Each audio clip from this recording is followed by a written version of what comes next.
സ്തോത്രം. ഇനി ത്രിവർണ പതാക, മുകളിൽ കുങ്കുമം, അടിയിൽ പച്ച, നടുക്ക് വെള്ള. എന്താ കുങ്കുമം? ധീരതയെയും ത്യാഗസന്നദ്ധതയെയും സൂചിപ്പിക്കുന്നു. അടിക്കാനും ഇടിക്കാനും തല്ലാനും കുത്താനും കഴിവുള്ളവനാണ് മുകളിൽ കാണുന്ന ഈ കുങ്കുമം.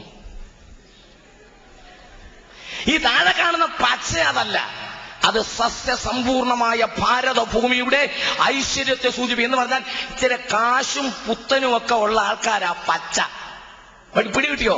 പക്ഷെ നടുക്കത്തെ വെള്ളമുണ്ടല്ലോ, അത് നമ്മളാ. മനസ്സിലായവർക്ക് ആ ദൈവത്തെ സ്തുതിക്കുന്നു.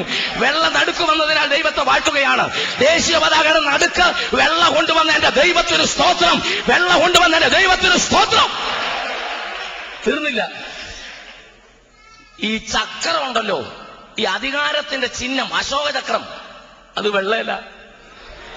അത് പച്ചയ്ക്കും കൊടുത്തില്ല, കുങ്കുമത്തിന് ദൈവം കൊടുത്തില്ല, അത് വെള്ളയ്ക്കാ വന്ന ഗോറി. ഇനി കേൾക്കണോ? അശോകചക്രം എന്നാ അതിന്റെ പേര്. ശോകം ദുഃഖം, അശോകം ദുഃഖം മാറുമെന്ന്.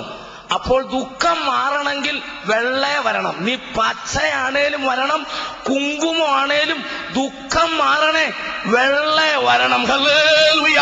മനസ്സിലായവർക്കായി ദൈവത്തെ സ്തുതിക്കുകയാണ്. അത് മനസ്സിലായവർക്കായി ഞാൻ ദൈവത്തെ വാഴ്ത്തുകയാണ്. ഇന്ന് രാത്രി നീ വെള്ളയിൽ വരണം. അതിന്റെ അർത്ഥം യേശുവിൽ വരണം. യേശുവിൽ വരാതെ നിനക്ക് പ്രകാശം കിട്ടുകയില്ല. Praise the Lord. ആമേൻ.